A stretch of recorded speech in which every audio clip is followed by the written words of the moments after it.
Ground zero हम नेपाल काठमांडू लेकर चलेंगे। हमारे साथ हमारे सहयोगी वीरेंद्र केएम इस वक्त मौजूद हैं और जरा वीरेंद्र से ही जानते हैं। वीरेंद्र, मरने वालों का आंकड़ा बढ़ चुका है, 14 पर पहुंच चुका है, घायलों का आंकड़ा बढ़कर 300 को पार कर चुका है, जिसमें से कई गंभीर रूप से घायल बताए जा रहे हैं। अभी मुझे बताइए जमीन पर हालात क्या है, काठमांडू की, बोटवल की, पोखरण की स्थिति क्या है? वीरेंद्र।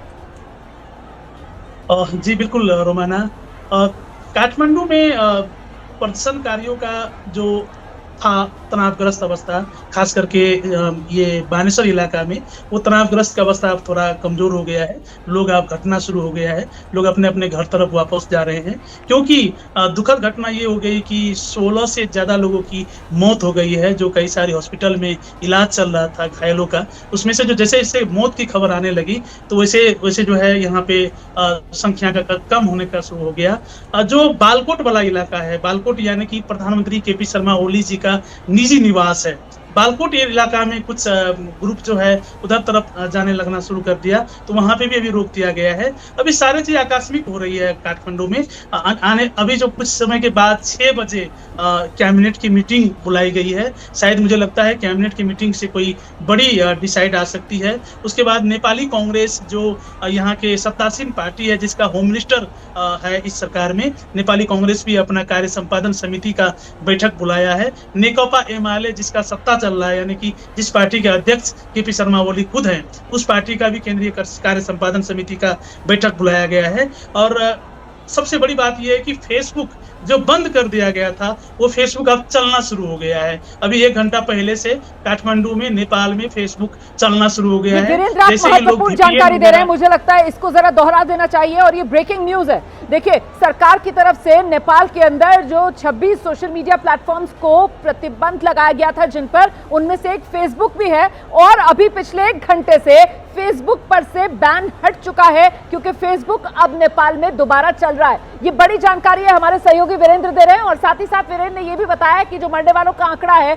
वो बढ़ चुका है, मरने वालों का आंकड़ा 16 पर पहुंच चुका है। अब से कुछ ही देर पहले मैंने आपको बताया था मरने वालों की संख्या 14, जो अब बढ़कर 16 हो गई है, क्योंकि वो 300 से ज्यादा लोग घायल हुए हैं, उनमें कई की हालत गंभीर बनी हुई है। और जैसे जैसे अपडेट सामने आ रहे हैं वैसे वैसे ये आंकड़ा और बढ़ता हुआ, इसकी आशंका लगातार बनी हुई है। इस बीच अभी जमीन पर जो हालात हैं उसके बारे में जानकारी के लिए फिर से एक बार वीरेंद्र के पास आपको लेकर चलेंगे। वीरेंद्र, अभी स्थिति को काबू करने के लिए क्या सेना के हाथ में ही पूरी कमान दे दी गई है? सेना काठमांडू की सड़कों पर एक्शन में नजर आ रही है, और जो कर्फ्यू का पालन ना करे, शूट एट साइट, ये ऑर्डर्स दे दिए गए वहां पर वीरेंद्र?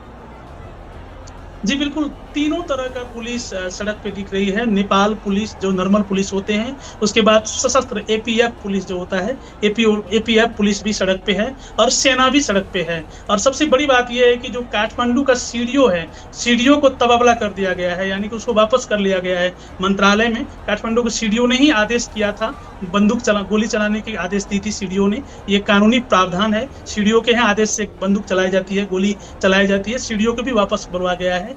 और जो नेपाली कांग्रेस के तरफ से होम मिनिस्टर हैं रमेश लेखक का इस्तीफा का मांग किया जा रहा है, क्योंकि ये जेनजी ग्रुप ने तो सिर्फ अपना आवाज को रखते हुए, हमें बोलने दो सरकार कहते हुए उन्होंने प्रदर्शन किया था। उसका प्रदर्शन कोई उग्रता नहीं था, लेकिन पुलिस का जो गोली चल गया उसके बाद तनावग्रस्त स्थिति हो गई। तो अभी का माहौल ये है कि आने वाला 1 घंटा के बाद मंत्रिपरिषद का बैठक है। मंत्रिपरिषद की बैठक से आधिकारिक तौर पे कुछ ना कुछ घोषणा किया जाएगा। लेकिन फेसबुक चलना शुरू हो गया है, ट्विटर चलना शुरू हो गया है, व्हाट्सएप चलना शुरू हो गया है, लेकिन इसका कोई आधिकारिक घोषणा सरकार की तरफ से नहीं करी गई है। और जो सीडीओ था काठमांडू का सीडीओ को जो है वापस बुला के मंत्रालय में तबादला कर दिया गया है, क्योंकि उनके ऊपर ये आरोप लगाया गया है कि उन्हीं के आदेश से गोली चलाई गई, इस तरह का है। और सुरक्षा समिति का बैठक भी अभी जारी है। सारे राजनीतिक पार्टी का अपना अपना बैठक जारी है।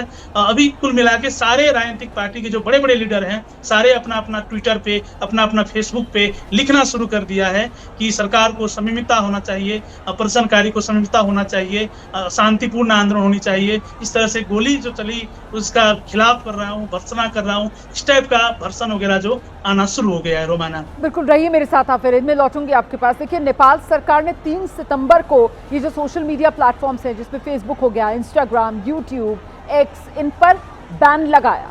और ये जो फैसला लिया सरकार ने, उसी के खिलाफ आज ये प्रदर्शन जो देखते ही देखते बेहद उग्र हो गया। इन प्लेटफॉर्म्स ने नेपाल के संचार और सूचना प्रौद्योगिकी मंत्रालय में दरअसल रजिस्ट्रेशन नहीं कराया था। मंत्रालय ने 28 अगस्त से 7 दिन का समय दिया था इन सोशल मीडिया प्लेटफॉर्म्स को कि आप अपना रजिस्ट्रेशन कराइए। 7 दिन का मतलब हो गया कि 2 सितंबर तक। अब 2 सितंबर को जब ये मियाद खत्म हुई और उसके बाद जिन सोशल मीडिया प्लेटफॉर्म्स ने वो रजिस्ट्रेशन नहीं कराया था, जिन सोशल मीडिया प्लेटफॉर्म्स ने वो नियम का पालन नहीं किया था, जो सरकार की तरफ से नियम तय किए गए थे, उन तमाम सोशल मीडिया प्लेटफॉर्म्स पर सरकार ने प्रतिबंध लगा दिया। और तभी से मतलब 3 सितंबर से ये जो सरकारी फैसला था सोशल मीडिया प्लेटफॉर्म्स पर प्रतिबंध वाला, वो लागू हो गया। प्रदर्शनकारी सरकार के इसी फैसले का विरोध कर रहे हैं और आज बड़ी संख्या में प्रदर्शनकारी जब सड़क पर उतरे तो देखते ही देखते ये प्रदर्शन उग्र हो गया। हम एक बार फिर से आपको लेकर चलेंगे। हमारे साथ हमारे सहयोगी वीरेंद्र लगातार बने हुए हैं, पल पल का अपडेट दे रहे हैं। वीरेंद्र बता रहे हैं कि अभी भी एक बैठक चल रही है सुरक्षा की, जिसमें समीक्षा की जा रही है। इसके अलावा शाम में 6 बजे के आसपास आपात बैठक भी सरकार की तरफ से बुलाई गई है। लेकिन सवाल ये कि जब 3 तारीख से ये social media platforms Virendra ban कर दिए गए थे और सरकार को इस बात का भी अंदाजा था कि लोगों में नाराजगी है, लोग प्रदर्शन कर रहे हैं, फिर आज हालात इतने बेकाबू क्यों हो गए? वीरेंद्र, इसको लेकर क्या जानकारी? जी बिल्कुल, मैं अपनी दूसरी बात रखने से पहले एक अपडेट दे दूं कि तकरीबन 18 लोगों की मौत हो गई है। 18 लोगों का मौत का पुष्टि हो गया है।